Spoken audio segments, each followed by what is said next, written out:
আসসালামু আলাইকুম, আমি Mohammad Jalaluddin, fitness with Jalal, followed by doctor Jahangir Kabir, chairman and founder GK lifestyle limited. আজকে ছোট্ট একটা ভিডিও করবো নারকেলের তেল কীভাবে ব্যবহার করবেন বা খাবেন, এটা নিয়ে অনেকের কনফিউশন থাকে। অনেক কমেন্ট আসে যে স্যার নারকেলের তেল কীভাবে খাবো, কখন খাবো, কী করবো। আচ্ছা, একদম আগে খাওয়ার বিষয়টা বলি, তারপরে অন্য জায়গায় ব্যবহার করার কথা বলবো। প্রথমে সকালে যে আমরা টারমারিক ইমিউন বুস্টার যেটা খাই, হলুদের চা, বাংলা কথাই বললাম, এই হলুদের চায়ের মধ্যে নারকেলের তেল ব্যবহার করতে পারবেন। 1 চামচ বা 2 চামচ আপনার ইচ্ছা মতো, কোনো সমস্যা নাই। আচ্ছা, প্রথমত গেল হলুদের চায়ের মধ্যে নারকেলের তেল, মানে কোকোনাট অয়েল এক্সট্রা ভার্জিন, যেটা সারের ওখান থেকে নিয়ে আসে। অনেক গুণাগুণ আছে এখানে, মেডিসিনাল প্রপার্টি আছে অনেক। আচ্ছা, এবার আসেন যারা বুলেট কফি খায়, বুলেট কফির মধ্যে আপনি নারকেলের তেল, এমসিটি অয়েল, ঘি এগুলা দিতে পারবেন। তার মানে আমি নারকেলের তেল নিয়ে শুধু কথা বলবো। বুলেট কফির মধ্যে নারকেলের তেল দিতে পারবেন ইচ্ছা মতো, 1 চামচ বা 2 চামচ।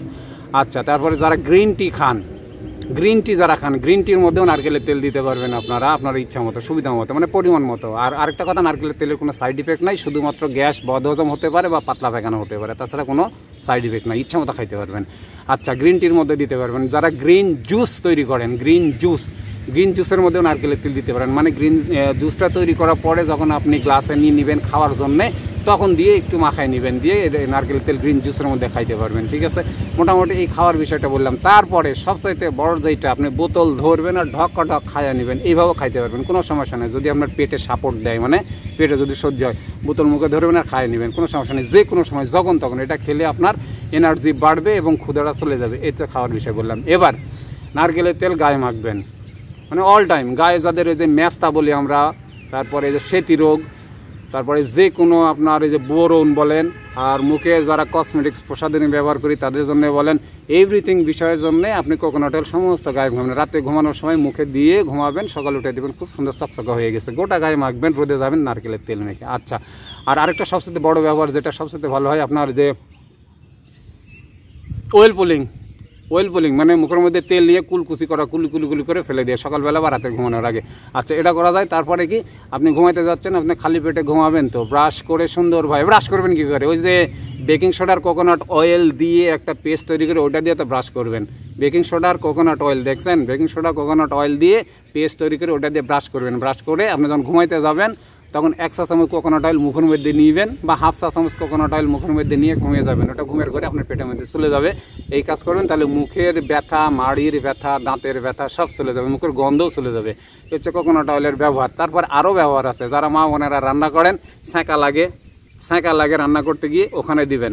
একেবারে মানে কি বলবো, এত দ্রুত কাজ করবে বুঝতে পারবেন না। দিবেন সাথে সাথে আপনার ব্যথাও হবে না আর কিচ্ছু হবে না। এটা তার যদি কেটে যায়, মানে রক্ত যদি বের হয় কোথাও, ওখানে দিবেন, মানে খুব ভালো একটা রেজাল্ট পাবেন।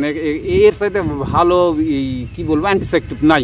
তারপরে যাদের ঘা হয়েছে বিভিন্ন জায়গায়, ওই ঘায়ে দিবেন। শরীরের অ্যালার্জির জন্য, যাদের অ্যালার্জিজনিত ঘা, সেখানে দিবেন। তারপরে যাদের বরুণ আছে মুখে, একটু আগে বললাম, ওখানে দিবেন। এভরিথিং বিষয়ে, বা মস্কে গেলে বা সিলে গেলে, খেলতে গিয়ে যে এক্সারসাইজ করতে গিয়ে যদি সিলে যায়, সেখানে দিবেন। মানে এভরিথিং জায়গায় আপনি কোকোনাট অয়েল ব্যবহার করতে পারবেন, এর আর কোনো সাইড ইফেক্ট নাই। রিমন, আর কোনো জানা আছে?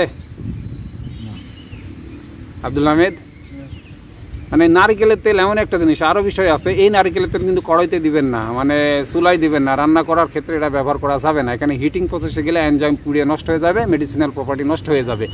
আর এটা আপনি ওইভাবে খাইতে পারেন, এই যে সালাদের মধ্যে দিয়ে খাইতে পারেন। তারপরে যারা আমরা মেইনটেনে আসি, ওই যারা ওই ভাত খাই, সোজা কথা, ব্ল্যাক রাইস বলেন আর কিনোয়া, বাকুইট, যেটাই খাই, ওইটা যে আপনি যখন ফ্রিজে রাখার পরে ঘি দিয়ে একটু গরম করে নিয়ে এসে ওর মধ্যে কোকোনাট অয়েল দিয়ে মাখায় কোকোনাট অয়েল হবে, খাওয়া যাবে। তারপরে ডাউল খাই, যারা ডাউল রান্না করি, ডাউলের রান্নার রেসিপিটা আমার দেওয়া নাই, এটাও দিব একদিন ইনশাল্লাহ। তো ডাউল রান্না করে, ডাউল যখন খাইতে যাব, প্লেটে নেওয়ার আগে ডাউল যখন বাটিতে আছে, ওর মধ্যে কোকোনাট অয়েল দিয়ে এইভাবে মাখায় নিয়ে খাওয়া যাবে। এভরিথিং জায়গায় আপনি কোকোনাট অয়েল ব্যবহার করতে পারবেন। একটা মহা ঔষধ, আপনার শরীরে যত ইনফেকশাস ডিজিজ আছে, ইনফেকশন আছে, সবগুলা দূর করতে সহযোগিতা করবে কোকোনাট অয়েল।